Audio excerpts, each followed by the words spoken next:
Si entras a la habitación de un enfermo y ves a esta entidad parada a los pies de la cama, tienes luz verde para operar con magia. Pero si la ves parada en la cabecera, retírate de inmediato, porque esa alma ya tiene dueña. Esta es la regla de la cabecera, el diagnóstico letal de Doña Sebastiana, la muerte del norte. En 1860 se talló la prueba de su jerarquía, una imagen donde ella hiere al mismo Cristo y en una iglesia católica. Hoy vamos a abrir su manual operativo para enseñarte cómo funciona la entrega de sombras, cómo se usa su carreta para la magia negra y qué sucede realmente cuando alguien intenta engañarla.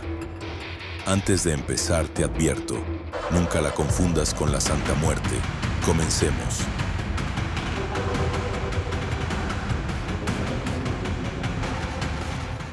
Este es el canal del brujo Efraín Balak. Les doy la bienvenida. Aquí exploramos el lado arcano de la historia, la filosofía y la brujería. El índice, como siempre, está en la descripción de este video.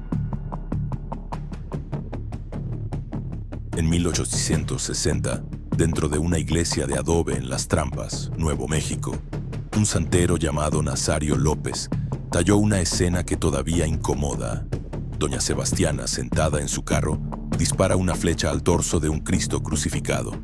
A esa imagen se le ha llamado el triunfo de la muerte, no como burla, sino como recordatorio brutal de que la carne aquí no negocia. Hoy vamos a seguir esa flecha hacia atrás, hasta el lugar donde nació la muerte del norte. No como un cuento pintoresco, sino como una respuesta real a una herida histórica. Todo se enciende en 1848, con el Tratado de Guadalupe Hidalgo. Familias que se durmieron en México y despertaron en Estados Unidos sin moverse de su casa. Mientras la iglesia se retiraba y el desierto quedaba con epidemias, violencia y silencio. En ese vacío, según las investigaciones que documentan autores como Fabrizio Loruso, la fe se volvió oficio y la muerte dejó de ser idea para volverse comadre. Pero ¿por qué su iconografía exige pelo humano y dientes reales para funcionar? ¿Qué pasa cuando una comunidad fabrica su propia autoridad espiritual? ¿Por qué aquí la muerte no entra con guadaña, sino con arco, como cazadora precisa? ¿Qué le hace a una tradición que la quieran prohibir, quemar y excomulgar y aún así sobreviva escondida en moradas sin ventanas? El origen de este culto no es un misterio místico, sino el resultado de un evento histórico concreto, la firma del Tratado de Guadalupe Hidalgo en 1848. Tras la guerra entre México y Estados Unidos, las inmensas comunidades del norte quedaron aisladas en un vacío institucional absoluto al cambiar de frontera.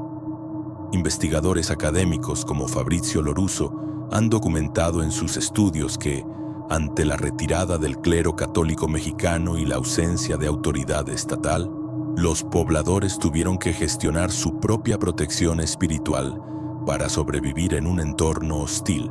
En este contexto de abandono surgieron los Hermanos Penitentes o la Cofradía de la Sangre de Cristo, grupos de hombres laicos que realizaban penitencias físicas reales y que incorporaron a Doña Sebastiana en sus ritos sagrados. Su imagen nació de un proceso que llamamos sincretismo, que es la mezcla de dos creencias.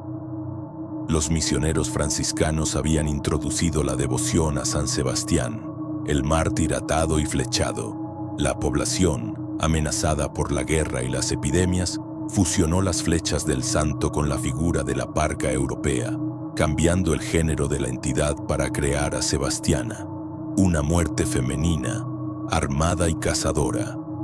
Muchos desconocen que los rituales de la carreta de la muerte, donde los penitentes arrastraban una figura esquelética cargada de piedras por el desierto, no eran teatro, sino actos de magia simpática, el principio esotérico de que una acción simbólica provoca un resultado real, diseñados para negociar la duración de la vida.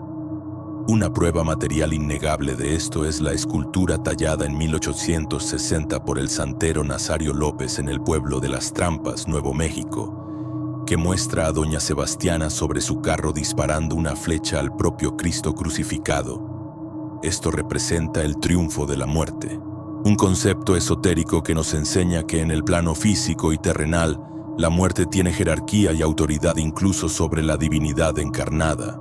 Comenzaremos nuestro recorrido analizando el nacimiento en el olvido, la muerte del norte, donde explicaremos las condiciones políticas y sociales de 1848 que permitieron su surgimiento. Luego pasaremos a decodificar su grimorio visual, detallando por qué usa vendas en los ojos para representar una justicia imparcial y el uso técnico del arco como herramienta de ataque y selección. Estudiaremos el ritual de la sangre de los penitentes para entender la función del dolor físico como forma de pago espiritual, y revisaremos el arquetipo del pacto mediante la famosa leyenda de la comadre Sebastiana, aprendiendo las reglas estrictas para negociar con ella sin salir perjudicados. Pero no nos quedaremos solo en la historia. Pasaremos a la instrucción práctica con la medicina de la muerte, explicando cómo se usa la entidad para trabajos de sanación y longevidad. Y luego abordaremos la práctica del ataque y la entrega de sombra, una técnica de magia coercitiva o de dominio, documentada en textos costumbristas como la novela El Daño de 1942. También hablaremos claro sobre los peligros, explicando el costo de la deuda espiritual y el concepto de la vela apagada, que ocurre cuando el brujo intenta engañar a la entidad. Finalmente veremos su función de necromancia y portales, actuando como psicopompa o guía de espíritus entre dimensiones, y cerraremos analizando su legado vivo, demostrando con datos concretos cómo Doña Sebastiana es la precursora directa y la matriarca de la Santa Muerte actual. Todo lo que expongo aquí se basa en registros históricos verificables y en la lógica operativa de la brujería, dejando de lado las supersticiones vacías. Comencemos. El nacimiento en el olvido, la muerte del norte.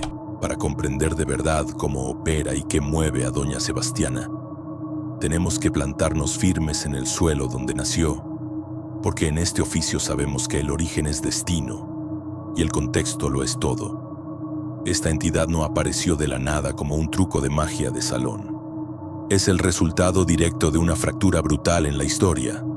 Todo empieza con una fecha que marcó a fuego la espiritualidad de la región. 1848. Ese año se firmó el Tratado de Guadalupe Hidalgo, el documento que terminó la guerra entre México y Estados Unidos. Con la firma de ese papel, México entregó más de la mitad de su territorio norteño. Imaginen esto por un momento. Miles de familias en lo que hoy es Nuevo México. El sur de Colorado y Arizona se fueron a dormir en México y despertaron en Estados Unidos sin haberse movido ni un centímetro de sus casas. La frontera les pasó por encima como una aplanadora, dejándolos en una tierra de nadie, manteniendo su idioma y su fe, pero atrapados en una realidad política ajena. Este terremoto político trajo consigo un vacío espiritual peligroso. La Iglesia Católica Mexicana, que ya estaba debilitada, retiró a casi todo su clero de esas zonas, y la Iglesia estadounidense tardó décadas en llenar esos huecos. Como documentan investigadores meticulosos como Fabrizio Lorusso, estas comunidades quedaron literalmente abandonadas por Dios y por el Estado. Se convirtieron en pueblos fantasma para las instituciones. No había curas para bautizar a los recién nacidos. Nadie daba la extrema unción a los que morían y las viejas iglesias de adobe se empezaron a caer a pedazos. En ese aislamiento, la gente quedó expuesta a epidemias de viruela que barrían pueblos enteros y a los ataques constantes de tribus como los apaches y comanches. Cuando estás en esa situación, no puedes esperar a que llegue ayuda de un Vaticano lejano. La necesidad te obliga a tomar las riendas. Fue en este caldo de cultivo de desesperación y resistencia donde la muerte dejó de ser una idea para convertirse en una persona con la que se podía hablar. Ante la ausencia de sotanas, los hombres del pueblo dieron un paso al frente. Así fue como cobró fuerza titánica la Cofradía de los Hermanos Penitentes o la Hermandad de la Sangre de Cristo. No eran sacerdotes, eran laicos, campesinos, ganaderos, gente de manos callosas que se organizaron para que la fe no muriera. Construyeron sus propios templos, las famosas moradas. edificios de adobe bajos, sin ventanas, hechos para guardar secretos y resistir el clima. Dentro de esas paredes, la religión dejó de ser suave y se volvió algo físico. Los penitentes entendían la fe a través del dolor. En Semana Santa se flagelaban la espalda con látigos de yuca y obsidiana hasta sangrar, recreando la pasión de Cristo. Para ellos, esa sangre era la moneda con la que compraban la seguridad de sus familias ante un entorno hostil. Y fue ahí, en el centro de ese ritual crudo, donde sentaron a doña Sebastiana. Ahora miremos con ojo clínico su cuerpo mágico, o sea, por qué se ve como se ve. La imagen de doña Sebastiana nace de un sincretismo muy específico, que es básicamente cuando dos creencias chocan y se fusionan para crear una tercera más fuerte. Sus raíces visuales vienen de dos mundos. Por un lado, la Europa medieval y sus esqueletos de la barca. Por otro, y esto es clave, la influencia de los misioneros franciscanos que habían llegado antes promoviendo el culto a San Sebastián. ¿Por qué él? Porque es el mártir romano que fue atado a un árbol y atravesado por flechas. En la vieja Europa le rezaban contra la peste creyendo que la enfermedad caía del cielo como una lluvia de flechas invisible. Pero para la gente de Nuevo México en el siglo XIX, las flechas no eran poesía, eran la amenaza real de la guerra con los indígenas. La mente colectiva, operando con esa lógica mágica de asociación, unió los puntos. Veían al santo flechado y veían a la muerte misma. Con el tiempo se dio una transformación de género fascinante. Como en español la muerte es femenina, el santo varón se volvió mujer, doña Sebastiana. Pero aquí está el secreto que cambia todo el juego ritual. San Sebastián era la víctima que recibía las flechas, pero doña Sebastiana aparece armada con el arco, convirtiéndose en la cazadora que dispara. Como explica el antropólogo Carlos Severi, esto es un giro de poder brutal. La comunidad tomó el símbolo de su miedo y lo volvió su arma. Ya no era un santo pasivo que sufría, era una entidad activa capaz de defenderlos o atacar. Un tip personal para tu altar: cuando trabajes con ella, visualiza el arco tensado. Esa es la herramienta que dirige la energía, no la guadaña que barre. Por supuesto, esto no le gustó nada a la jerarquía eclesiástica cuando por fin decidieron aparecer. Hacia la segunda mitad del siglo XIX, llegó el obispo francés Jean-Baptiste Lamy, un hombre estricto que venía con otra mentalidad. Lamy y sus sacerdotes europeos se escandalizaron al ver los rituales de los penitentes. Los informes de la época que están en los archivos históricos nos cuentan cómo acusaban a estos hombres de herejía y decían que adoraban a la muerte como los indios bárbaros. Intentaron prohibir las imágenes, quemar las carretas y amenazaron con excomulgar a medio mundo, pero la magia que nace de la necesidad real es como la raíz de un árbol viejo, rompe el cemento. El culto no desapareció, se fue bajo tierra. Las carretas de la muerte se escondieron en graneros y en las moradas secretas, y doña Sebastiana se convirtió en la comadre oculta, esa fuerza a la que acudes en la oscuridad cuando la luz de la iglesia oficial no alcanza para resolver el problema. Sobrevivió en las sombras, y esa capacidad de resistir es lo que hoy le da esa potencia inigualable para trabajos de protección difícil.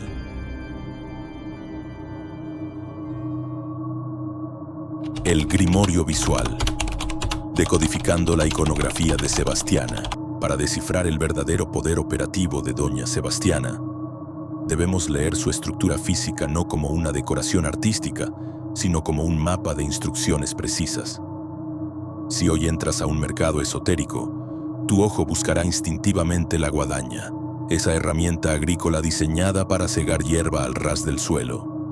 Sin embargo, si te pararas frente a una efigie antigua y auténtica, lo que te apuntaría a la cara no sería un instrumento de labranza, sino un arco tensado. Para el investigador que conoce el oficio, esta distinción visual cambia totalmente la naturaleza de la entidad. La guadaña representa la cosecha masiva, la red que atrapa al cardumen entero como en una pandemia o una guerra. El arco, en cambio, señala la cacería individual. En la tradición del norte, esto define a Sebastiana como una fuerza de precisión quirúrgica, invocada no para mover energías generales, sino para rastrear y clavar una petición en un blanco específico. Esta iconografía agresiva tiene un respaldo histórico que valida su jerarquía sobre otras potencias espirituales.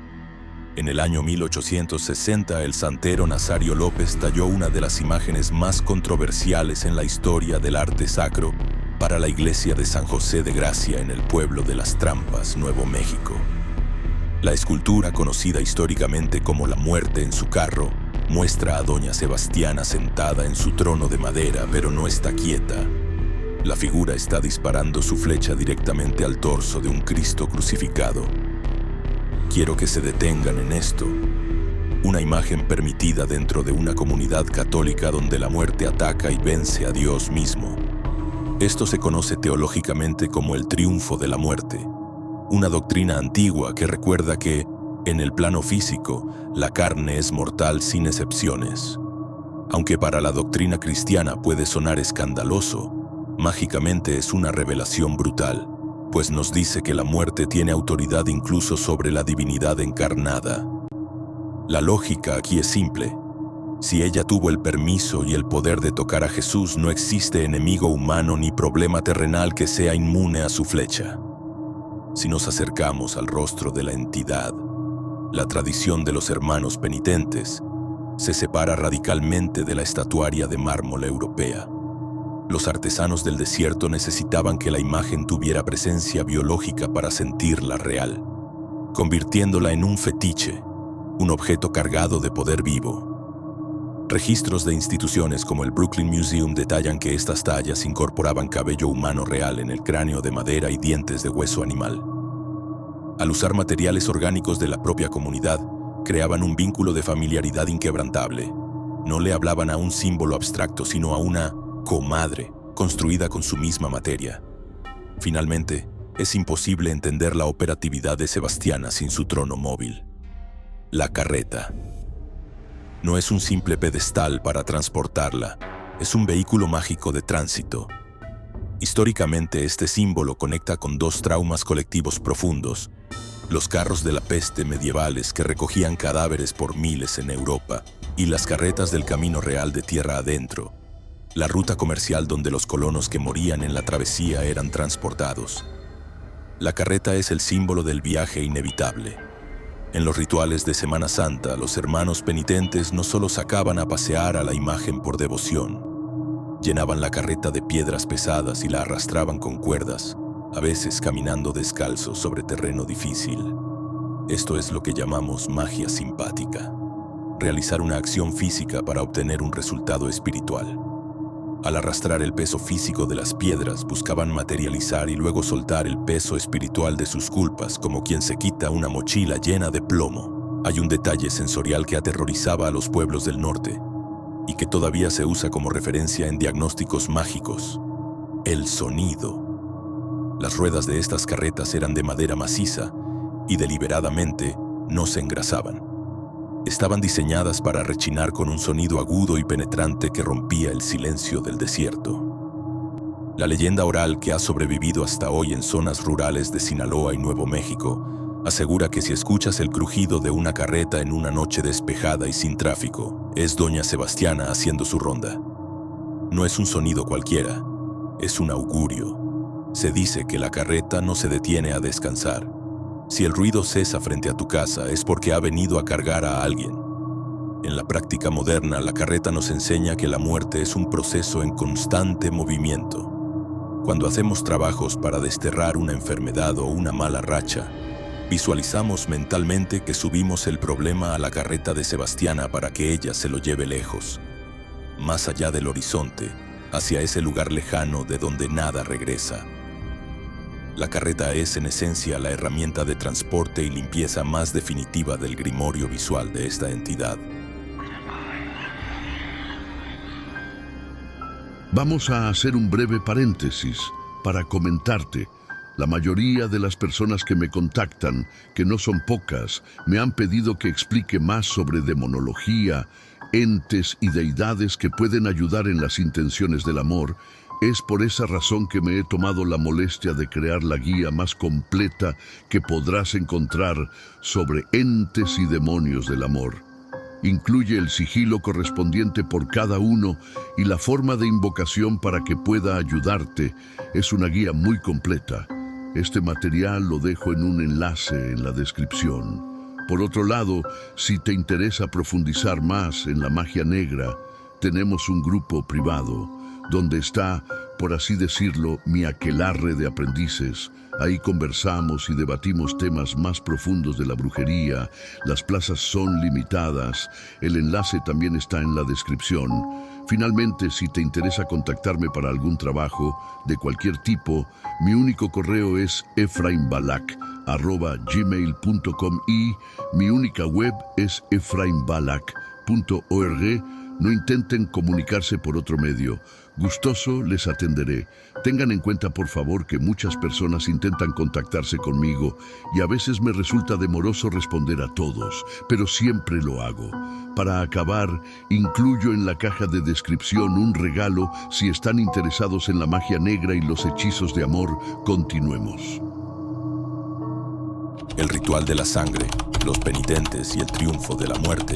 Si alguien imagina que el culto antiguo a Doña Sebastiana se reduce a encender velas blancas en un altar doméstico, está viendo solo la cáscara del fenómeno. Para calibrar su verdadera potencia debemos entrar en el terreno de la sangre, entendida aquí como el combustible más denso de la brujería operativa. En nuestro oficio sabemos que este fluido no es solo biología, es la chispa vital concentrada, la única capaz de pagar deudas espirituales mayores. A mediados del siglo XIX, en el aislamiento geográfico de Nuevo México y el sur de Colorado, surgió un grupo que dominó esta mecánica a la perfección, la Cofradía de los Hermanos Penitentes, o Hermandad de la Sangre de Cristo. No visualicen a monjes de clausura, eran vaqueros y granjeros de manos callosas que, ante el abandono institucional, tomaron la gestión de la vida y la muerte en sus propias manos. Estos hombres se organizaron en sociedades discretas y levantaron sus propios templos, las moradas, edificios de adobe diseñados como fortalezas espirituales. Durante la Semana Santa ejecutaban rituales de una crudeza necesaria, usando la flagelación no como castigo, sino como defensa. Sus látigos estaban trenzados con fibras de yuca dura o incrustados con esquirlas de obsidiana, vidrio volcánico capaz de cortar como un bisturí quirúrgico. Imaginen la escena bajo el sol del desierto, el sonido seco del impacto, la piel abriéndose rítmicamente y la sangre cayendo al polvo para sellar un pacto de protección colectiva que ninguna oración suave podría lograr. La historia académica lo llama penitencia. El análisis ocultista lo define como pago por adelantado. En un entorno asediado por la viruela y la guerra, la sangre voluntaria actuaba como un escudo energético, bajo la lógica de entregar vitalidad hoy para que la muerte no reclamara a los hijos mañana. Este acto generaba un egregor, una entidad energética autónoma creada por la mente colectiva del grupo, que densificaba la atmósfera hasta hacerla palpable. Sin embargo, manipular el fluido vital conlleva un riesgo ético ineludible. Quien abre la puerta de la sangre debe saber cerrarla, pues la energía liberada sin control atrae a parásitos astrales en lugar de proteger. A propósito de esto, si te interesa entender cómo funciona la magia de sacrificio en la actualidad sin tener que derramar ni una gota de sangre, en el área de miembros explico el concepto de sacrificio sustitutorio, usando alimentos y alcohol, que es la forma segura y ética de operar hoy en día. Únete con el botón unirme si quieres aprender a pagar deudas espirituales sin daño físico. Los penitentes no se limitaban a caminar. Recreaban el Calvario paso a paso con un realismo brutal. Elegían a uno de los hermanos para representar al Cristo, lo ataban a una cruz de madera maciza y en algunos casos extremos documentados por cronistas de la época, llegaban a usar clavos reales o cuerdas tan apretadas que cortaban la circulación para simular la crucifixión. Y presidiendo todo este teatro del dolor siempre vigilante, iba la figura de Doña Sebastiana montada en su carreta. Ella no estaba ahí como una simple espectadora o un adorno folclórico. Ella era la recaudadora de ese tributo vital. Su presencia garantizaba que el sacrificio fuera aceptado y que el trato se cerrara. Ahora hablemos del escenario físico donde ocurría la magia. Las moradas. Arquitectónicamente eran fascinantes y funcionalmente perfectas para el ocultismo. Edificios de adobe largos y bajos, a menudo sin ventanas o con tragaluces muy pequeños, diseñados para que nadie pudiera espiar los secretos de adentro. La puerta solía ser muy baja, obligando a quien entraba a inclinarse, un gesto forzado de humildad ante lo sagrado que habitaba allí. Pero para los iniciados, la morada no era solo una capilla, era un portal dimensional. En la tradición oral de la región, recopilada meticulosamente por antropólogos y folcloristas, a estos lugares se les conocía también como casas de los muertos. Aquí entra un concepto de brujería avanzada, la nigromancia, que es el arte de la comunicación con los difuntos. Los penitentes creían firmemente que durante los rituales intensos de la Semana Santa, el velo entre este mundo y el otro se volvía tan delgado que desaparecía por completo. Se decía que los hermanos del otro mundo, las almas de los penitentes fallecidos en años anteriores, regresaban físicamente para unirse a la procesión y rezar dentro de la morada hombro con hombro junto a los vivos. En este contexto, doña Sebastiana jugaba el papel de psicopompa, un término técnico que viene del griego y que define al guía o conductor de las almas a través de los mundos. Ella era la portera del umbral. Su efigie se colocaba en la entrada o en el altar principal porque ella tenía la llave para dejar pasar a los ancestros y, más importante aún, para asegurarse de que volvieran a irse cuando terminara el rito, evitando que se quedaran vagando como espíritus chocarreros. Esta convivencia validaba una teología práctica que escandalizaba a la Iglesia oficial, el triunfo de la muerte. La prueba física de esta creencia reside en una obra maestra del arte mágico tallada en 1860 por el santero Nazario López para la Iglesia de las Trampas, Nuevo México. La escultura muestra a doña Sebastiana en su carro disparando su flecha directamente al torso de un Cristo crucificado. Deténganse en la implicación de esto. Una imagen sacra donde la muerte ataca y vence a Dios mismo. Mientras la doctrina cristiana promete la victoria sobre la muerte al final de los tiempos, la cosmovisión de la frontera reconocía que, en el plano físico inmediato, la muerte gobierna sobre toda carne, incluso la divina. El ritual culminaba paseando a la carreta victoriosa después de la dramatización de la crucifixión.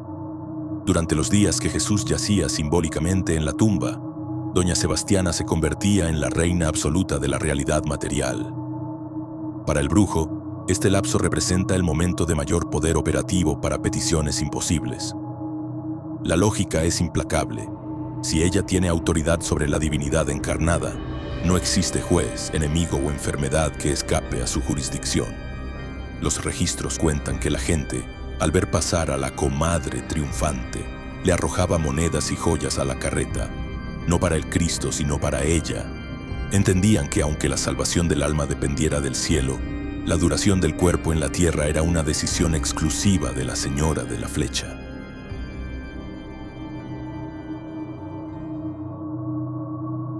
La comadre Sebastiana, el arquetipo del pacto.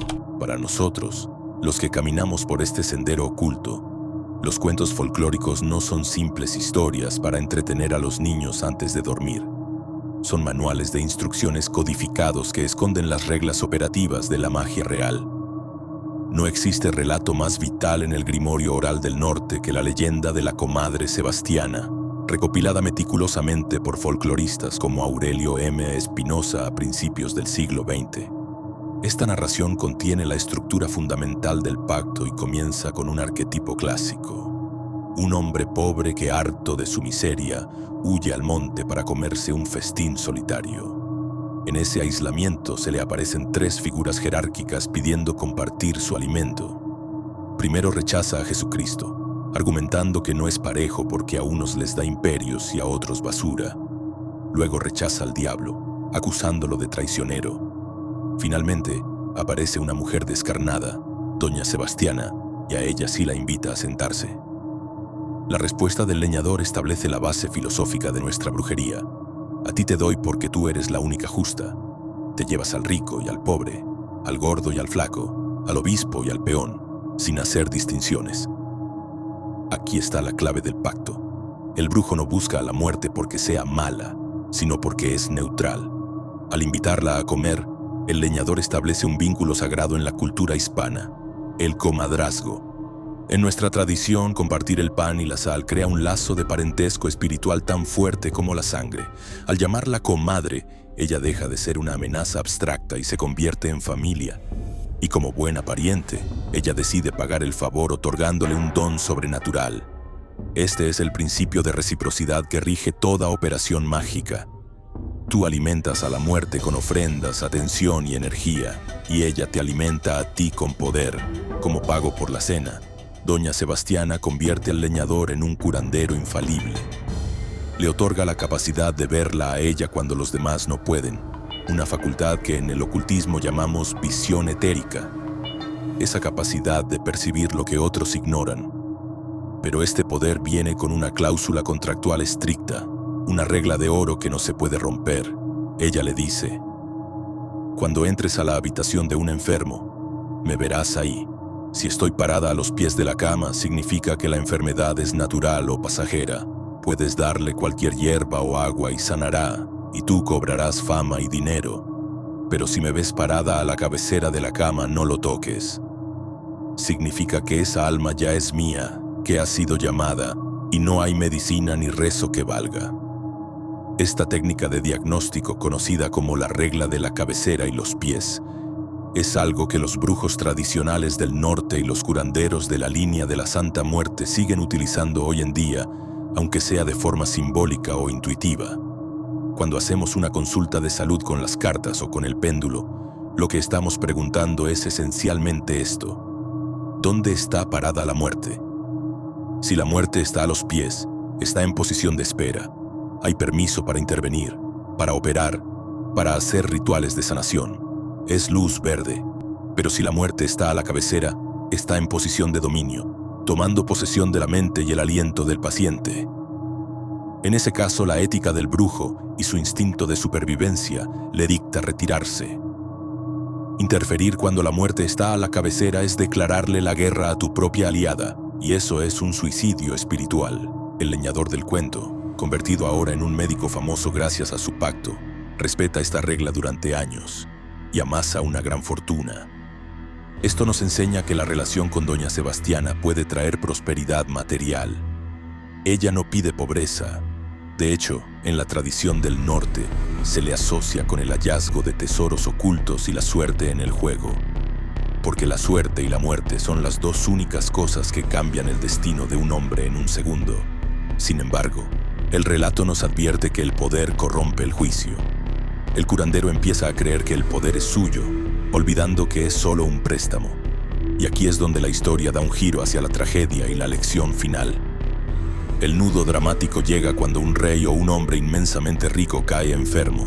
Ofrecen al curandero una fortuna incalculable, la mitad del reino, si logra salvarlo. El curandero entra a la habitación y ve con terror que su comadre, Doña Sebastiana, está sentada firmemente a la cabecera de la cama.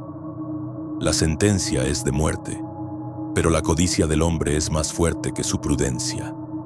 En un acto de arrogancia suprema ordena a los sirvientes que giren la cama rápidamente, de modo que los pies del enfermo queden donde estaba la cabeza. Cree ingenuamente que puede engañar a la muerte con un truco técnico, forzándola a quedar a los pies y por tanto obligándola a conceder la vida. Creyó ingenuamente que podía engañar a la entidad con un tecnicismo legal.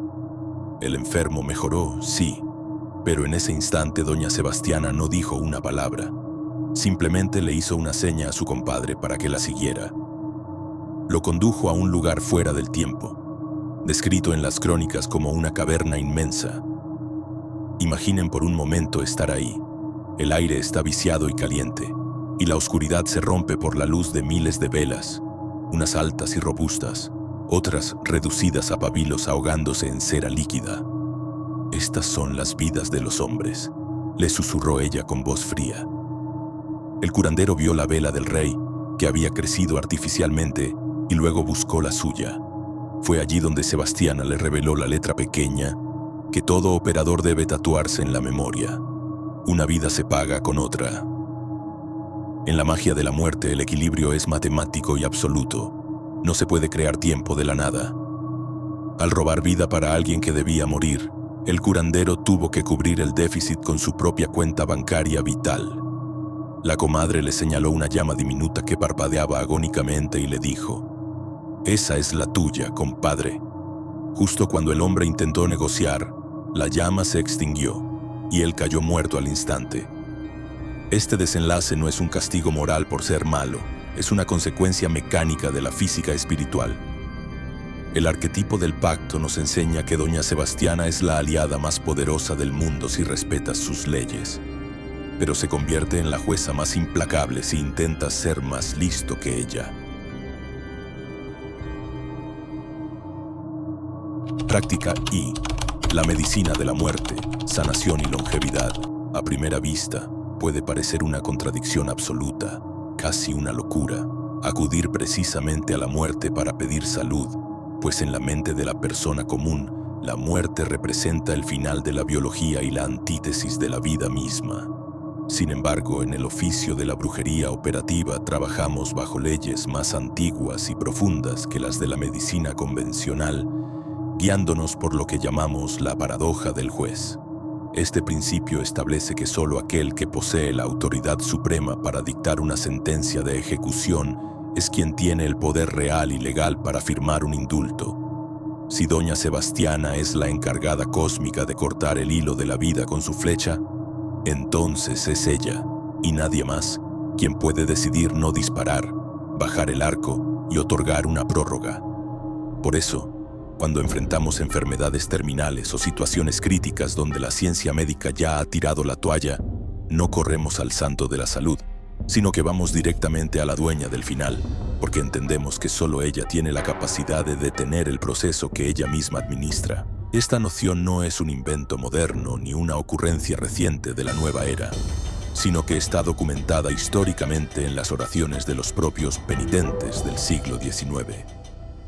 Aunque la Iglesia Católica oficial enseñaba a pedir una buena muerte, entendida teológicamente como el acto de morir confesado y en gracia de Dios para asegurar el cielo, el pueblo en las moradas del norte tenía una interpretación mucho más práctica y terrenal de este concepto. En los alabados, esos himnos fúnebres antiguos cantados por la hermandad que han sido recopilados en diversos estudios religiosos y antropológicos, se encuentran versos explícitos donde se le ruega a la madrina Sebastiana, no solo por la salvación del alma, sino por la extensión del tiempo en la carne. Un fragmento antiguo reza textualmente: «Mi madrina Sebastiana, concédenos más tiempo de vida». Ellos entendían perfectamente que la muerte no es una enemiga que te mata por odio personal, sino una funcionaria que cumple una orden divina.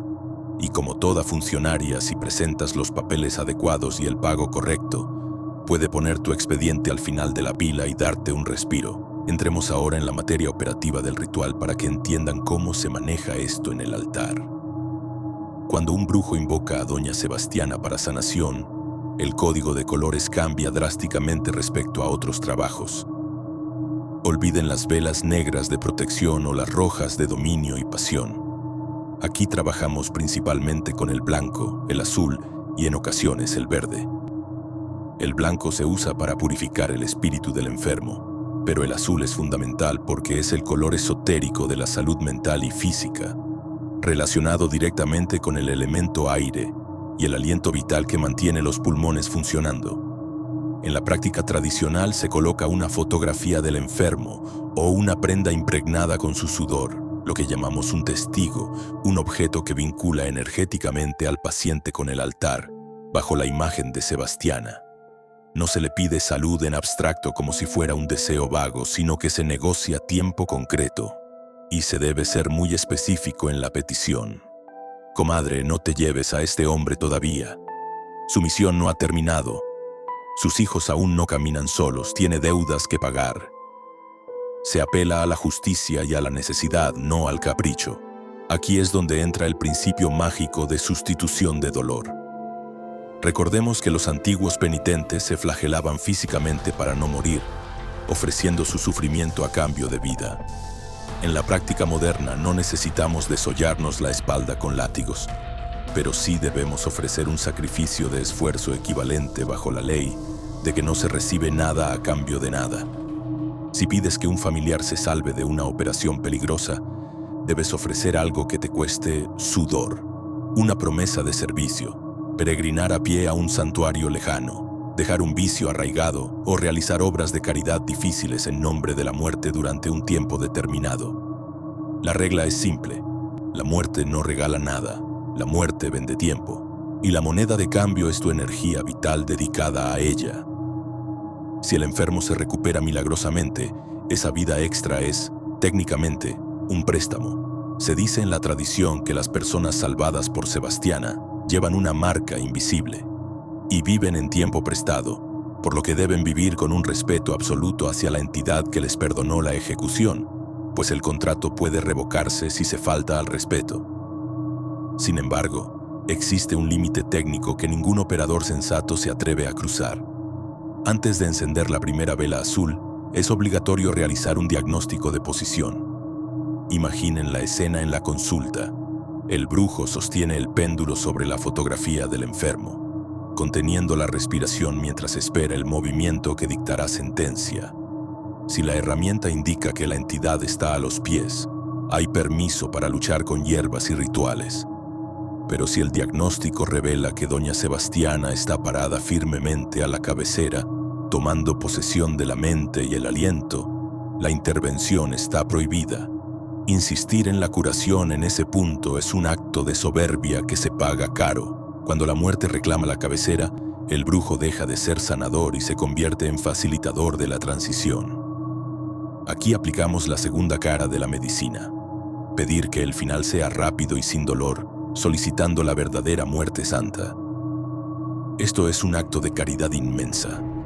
En lugar de permitir una agonía de meses entre tubos, le pedimos a la comadre que use su flecha para cortar el sufrimiento de un golpe limpio. La medicina de Sebastiana es dual y precisa. A veces cura el cuerpo otorgando años, y a veces cura el alma liberándola de una prisión de carne rota. Saber distinguir cuál de los dos remedios aplicar es lo que separa a un maestro del oficio de un simple hechicero imprudente. Tengo que recordarte que si necesitas contactarme por algún motivo, solamente tengo un correo y una web oficial. No hagas caso a ningún otro, por favor. Asimismo, ten en cuenta que la guía definitiva de los entes para el amor, el enlace a nuestro canal de aprendizaje y el regalo que les prometí está en la caja de descripción.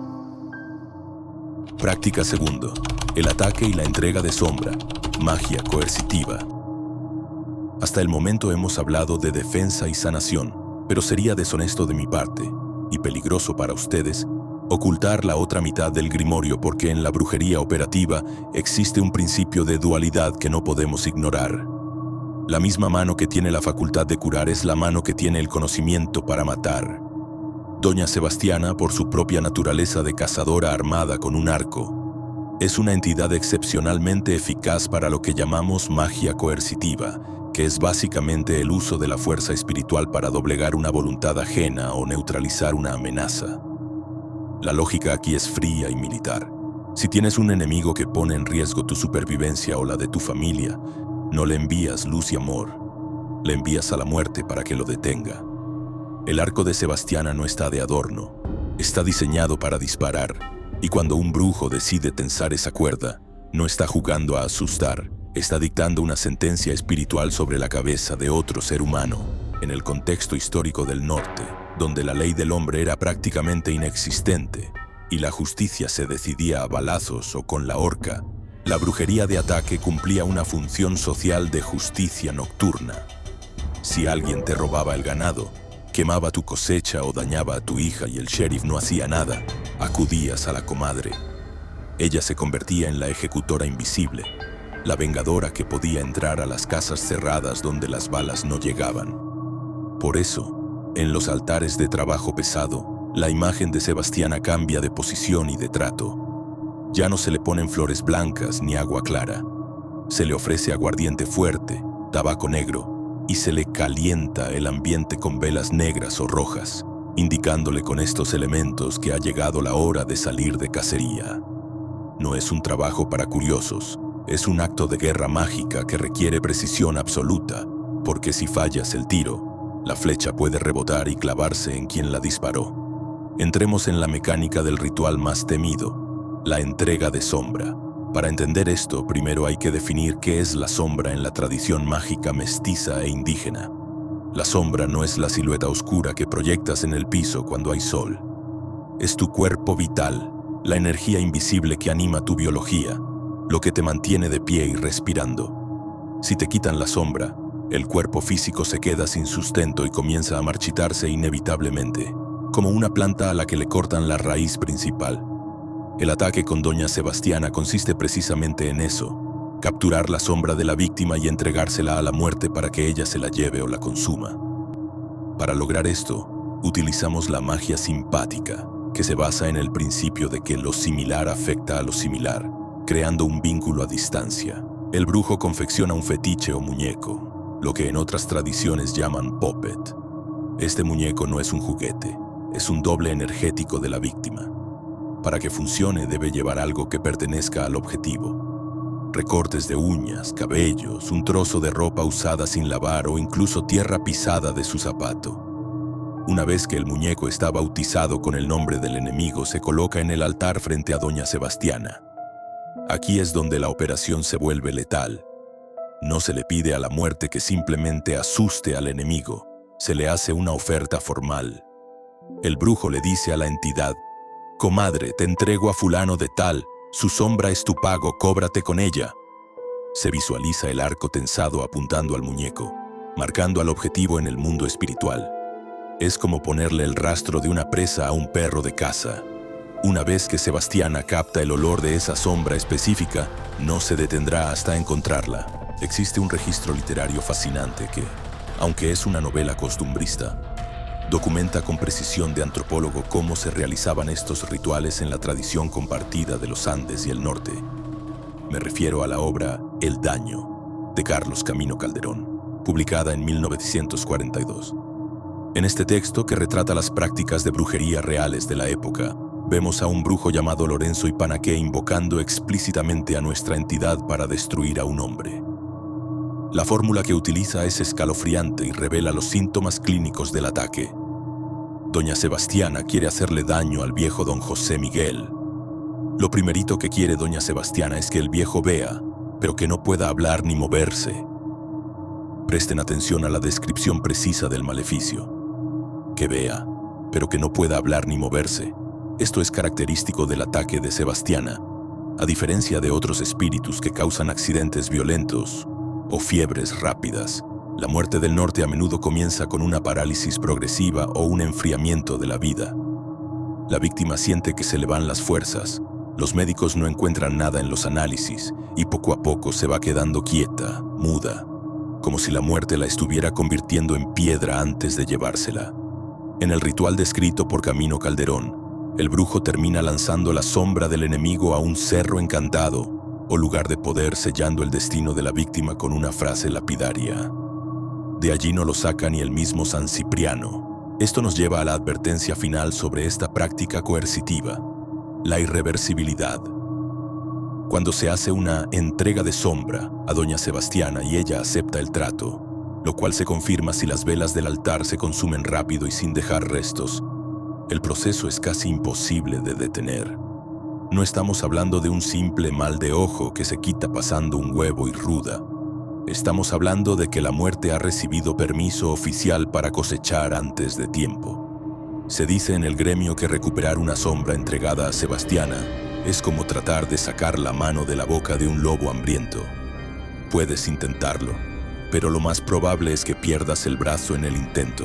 Por eso, la magia de ataque con ella es el último recurso, el botón nuclear que solo se presiona cuando no queda ninguna otra opción sobre la mesa, porque una vez que la flecha sale del arco, no hay manera humana de hacerla regresar.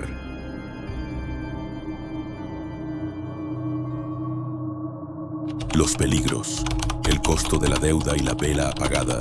Entramos ahora en la sección más oscura de este expediente. Ese terreno resbaladizo que la mayoría de los vendedores de esoterismo prefieren omitir para ofrecer velas de colores sin advertir sobre las facturas reales. Si han seguido el hilo de nuestra investigación, ya habrán notado que Doña Sebastiana no es una madrecita complaciente ni un ángel de la guarda que trabaja por compasión. Es una entidad de intercambio estricto y contabilidad perfecta. En la brujería operativa del norte, nos regimos por una ley inquebrantable conocida como el equilibrio de la balanza. Este principio dicta que nada en el universo espiritual es gratuito. Todo movimiento genera un costo, y cuanto mayor es el favor, una vida, una fortuna o una venganza, más alto será el precio al final del día. Muchos novatos cometen el error fatal de acercarse a la comadre con listas de deseos inmensas, prometiendo ofrendas que luego olvidan por pereza, creyendo ingenuamente que pueden negociar con la muerte sin poner nada de valor real sobre la mesa. Quiero ser brutalmente directo. Trabajar con esta entidad es firmar un contrato vinculante. Si pides que elimine a un enemigo o detenga un cáncer terminal, generas una deuda energética masiva. En la tradición oral, la muerte lleva un registro impecable. Si prometiste una botella de licor cada viernes y fallas, ella no lo interpretará como un olvido perdonable, sino como un incumplimiento de contrato. Aquí radica el peligro real. Cuando la muerte decide cobrar la deuda por su cuenta, no toma lo que te sobra, toma lo que más te duele. Porque el dolor es una forma de energía pura y concentrada que compensa la falta de respeto inicial. Para entender la mecánica técnica de este riesgo, debemos regresar al desenlace de la leyenda del leñador, pues allí se esconde la advertencia operativa más importante del sistema. Recuerden la escena final. Doña Sebastiana lleva al curandero a una cueva inmensa iluminada por millones de llamas. Esas velas no son decoración mística, representan la fuerza vital, el tiempo asignado de existencia de cada ser humano en la tierra. El curandero ve que la vela del rico al que salvó brilla con fuerza, pero al buscar la suya, nota que está a punto de extinguirse. Esto no es una metáfora poética, es una descripción literal de la transferencia de energía en la alta magia. La vitalidad no se crea de la nada, solo se transfiere de un recipiente a otro. El peligro de la vela apagada consiste en lo siguiente. Si tú, como operador, fuerzas la sanación de alguien destinado a morir, es decir, si le robas una presa a la muerte cuando ella ya reclamaba la cabecera, ese tiempo extra debe salir de un depósito existente. Generalmente sale de tu propia vela. Al intervenir en el destino de esa manera, estás donando tus propios años para mantener vivo al paciente. He documentado casos de brujos que lograron sanaciones heroicas para un familiar, solo para secarse, inexplicablemente, o sufrir accidentes fatales semanas después. La muerte aceptó el cambio, una vida por otra. Si no estás dispuesto a quemar tu propia cera para dar luz a otro, no juegues a ser Dios con el arco de Sebastiana. Existe otro riesgo latente que es quizás el más aterrador para quienes tienen familia: el cobro sustituto.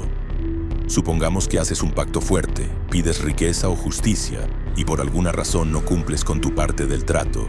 Doña Sebastiana no va a venir a tocarte la puerta para reclamar amablemente. Ella simplemente tomará algo de tu entorno inmediato que tenga un valor energético equivalente a lo que le debes. En el argot de la brujería decimos que la entidad se come lo que hay alrededor. A menudo el primer síntoma de esto es que las mascotas de la casa mueren repentinamente sin causa médica aparente. Los perros y gatos son muy sensibles y suelen actuar como pararrayos espirituales, absorbiendo el golpe mortal destinado al dueño para protegerlo, rompiéndose ellos para que tú no te rompas. Pero si no hay mascotas que sirvan de escudo, el cobro escala. Puede ser la salud de un hijo, la quiebra repentina del negocio que acababas de levantar, o una racha de accidentes que la gente llama mala suerte, pero que nosotros sabemos que es una ejecución de deuda. Los antropólogos que han estudiado el fenómeno de los penitentes y la brujería rural, como el investigador Andrew Chestnut, han documentado testimonios de devotos que afirman que la santa es muy celosa. En el caso de Sebastiana, más que celos humanos, se trata de una precisión administrativa implacable. Si le pediste la muerte de un vecino y no pagaste el precio acordado, la flecha que disparaste da una vuelta en U y regresa a tu casa. Se siente en el ambiente. La casa se vuelve gélida, no importa cuánta calefacción pongas. Es un frío espiritual, una bajada de temperatura real que indica que la comadre está sentada en tu sala, esperando a que le liquides la factura o a llevarse algo que cubra el monto. Finalmente, El último gran peligro que deben entender es la irreversibilidad del acto. A diferencia de trabajar con santos, ángeles o incluso con ciertos espíritus menores a los que se puede desterrar o pedir que cancelen una operación si cambias de opinión, Doña Sebastiana opera como una bala de cañón. Una vez que has realizado el ritual, has cargado la carreta y has soltado la flecha. No hay botón de deshacer. Si lanzaste una maldición a tu expareja en un momento de rabia y a la semana siguiente te arrepientes porque quieres volver con ella, ya es demasiado tarde. La maquinaria de la muerte ya se puso en marcha y no se detiene por sentimentalismos ni arrepentimientos. Intentar detener un trabajo de Sebastiana que ya está en curso es como pararse frente a un tren en movimiento para frenarlo con las manos. Lo único que vas a lograr es que te arrolle a ti también. Por eso, la regla de oro para evitar estos peligros no es el miedo, sino el respeto y la prudencia extrema. Un brujo sabio nunca promete algo que no está seguro de poder cumplir.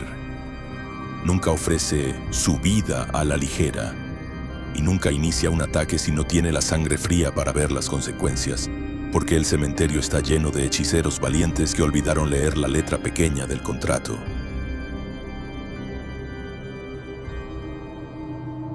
Necromancia y portales. La doña como psicopompa. Si existe un término en el diccionario oculto que fascina a quienes buscamos conocimiento real, ese es necromancia. Lejos de la caricatura de cementerios y zombies que vende el cine, en la brujería operativa definimos esto con limpieza técnica. Es el arte de establecer comunicación con los muertos para obtener consejo o protección.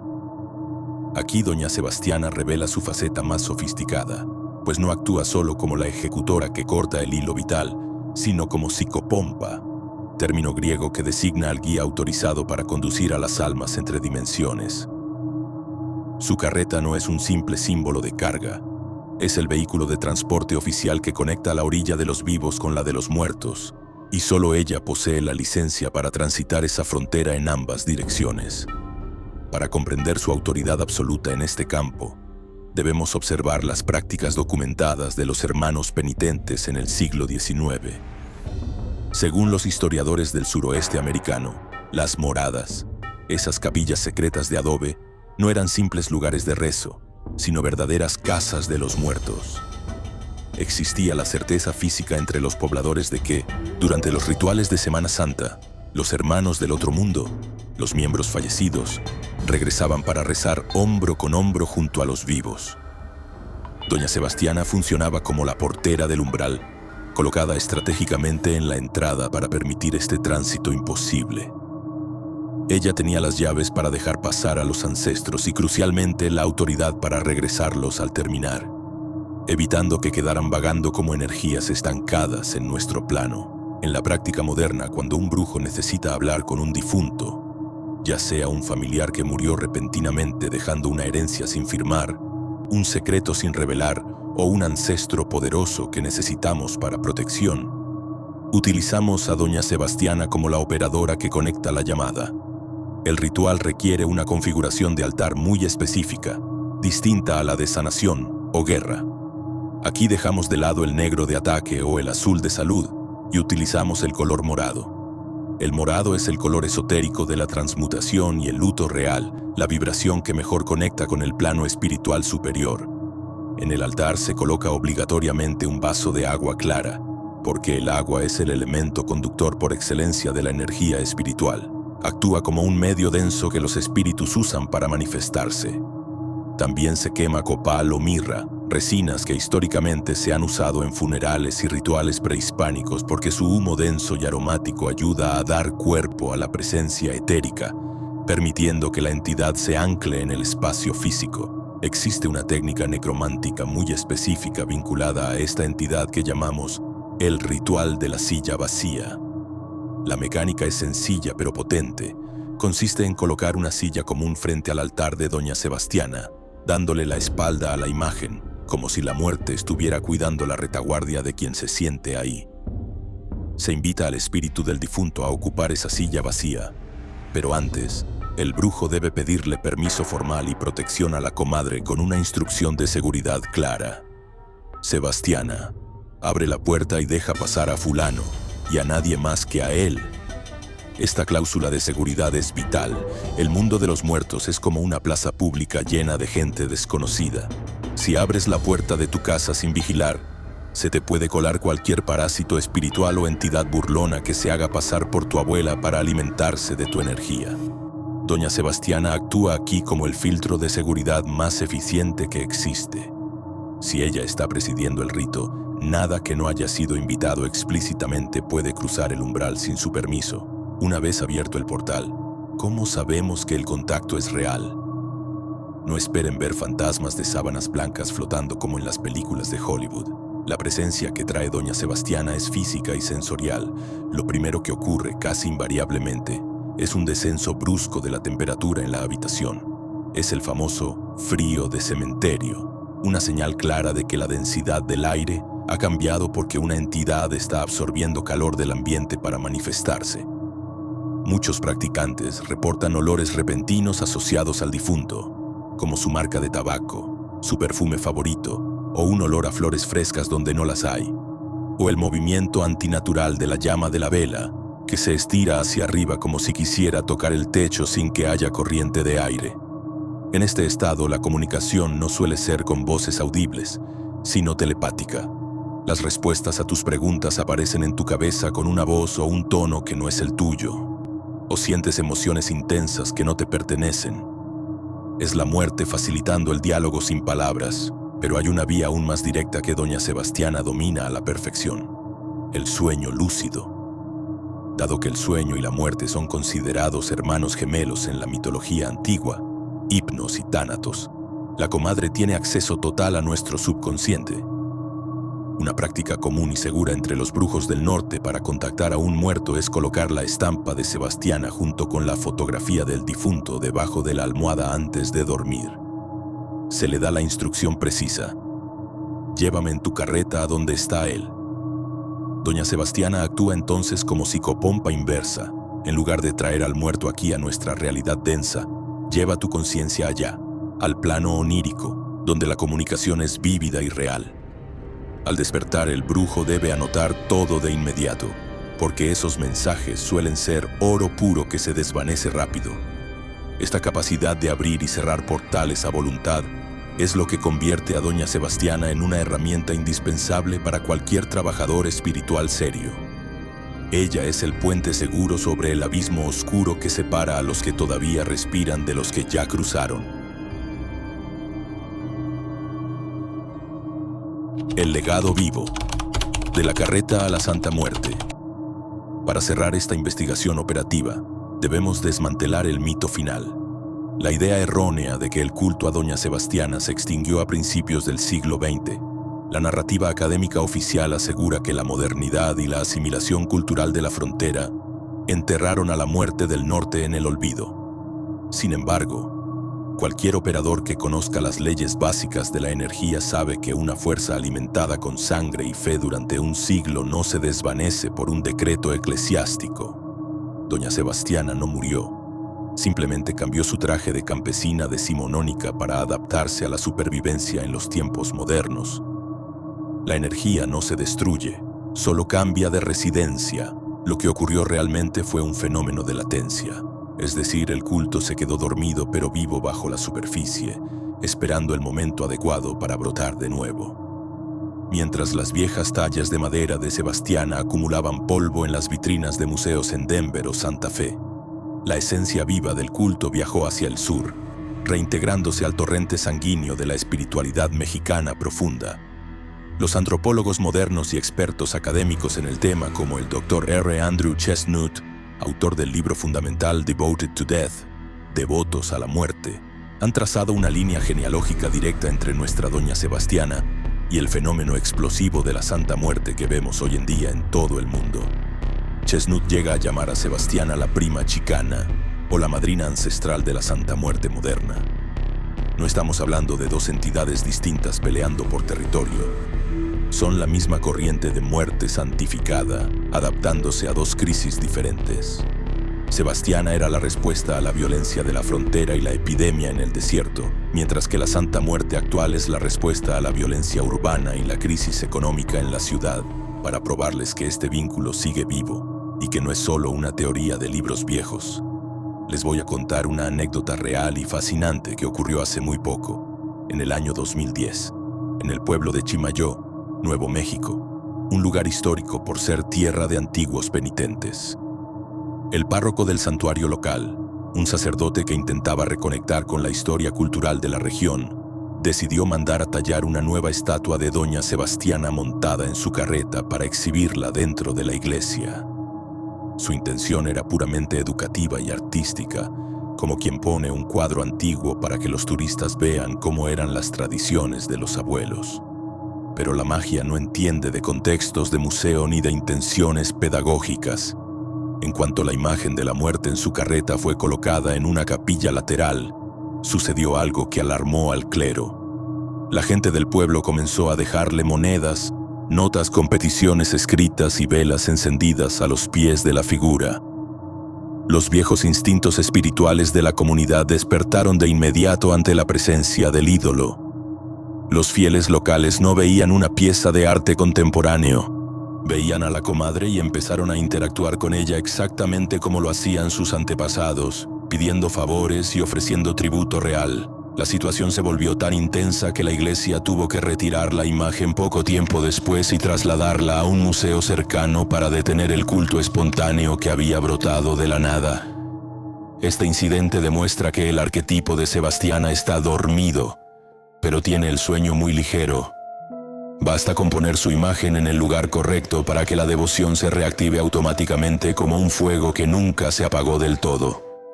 Para el brujo moderno, esto valida que trabajar con Sebastiana hoy no es un ejercicio de arqueología muerta, sino una práctica con una entidad que está ansiosa por volver a operar. Entonces, surge la pregunta obligada. ¿Por qué un practicante moderno debería molestarse en buscar a Doña Sebastiana si ya tiene a la Santa Muerte disponible en cada esquina y mercado? La respuesta está en la especialización y en la pureza de la fuente. La Santa Muerte contemporánea se ha vuelto una figura universal, una todóloga que atiende a millones de personas para todo tipo de problemas, desde el amor hasta el dinero, y eso a veces diluye la atención personalizada. Doña Sebastiana, en cambio, mantiene esa energía cruda, primitiva y específica de la frontera. Ella es la raíz del árbol, mientras que la Santa Muerte es la copa frondosa. Trabajar con Sebastiana es acceder a una magia más austera, menos contaminada por el marketing y mucho más directa. Es la diferencia entre comprar medicina procesada en una farmacia industrial o ir directamente con la curandera que arranca la planta viva de la tierra con sus propias manos. Si sus caminos los llevan a necesitar una intervención de justicia precisa, recordemos el arco y la flecha, en lugar de una limpieza general, la guadaña, o si necesitan negociar tiempo de vida bajo los términos estrictos de la vieja escuela, Doña Sebastiana es la puerta que deben tocar. Ella nos enseña que la muerte no es el final absoluto, sino una compañera de viaje que va sentada en la carreta a nuestro lado todo el tiempo. No hay que temerle, hay que entenderla, respetarla y, si tienes el valor suficiente, invitarla a cenar y compartir tu comida como hizo el leñador del cuento, porque al final del día todos nos subiremos a su carreta sin excepción. La única diferencia es que el brujo se sube con la cabeza alta y saludando a una vieja amiga, mientras que el ignorante se sube arrastrado, llorando y gritando. Con esto cerramos el grimorio de la muerte del norte. Espero que esta información les sirva no solo para culturizarse, sino para defenderse y prosperar en este mundo hostil. Recuerden, la vela se consume para todos, pero depende de ustedes que su llama ilumine el camino o incendie la casa. Nos vemos en el siguiente ritual. No olvides que este es el canal de Efraín Balak. Si necesitas contactarte por algún motivo, puedes hacerlo a través del correo efrainbalak@gmail.com o a través de los medios indicados en la caja de descripción o en la web oficial efrainbalak.org. Por favor, no vayas a contactar a través de ningún otro medio. Hay muchos suplantadores, hay que cuidarse de ellos. Finalmente, si quieres dar un paso más en la brujería, nos vemos en el grupo privado. Para conversar mejor, el enlace también está en la descripción. Hasta el siguiente video, mucha suerte.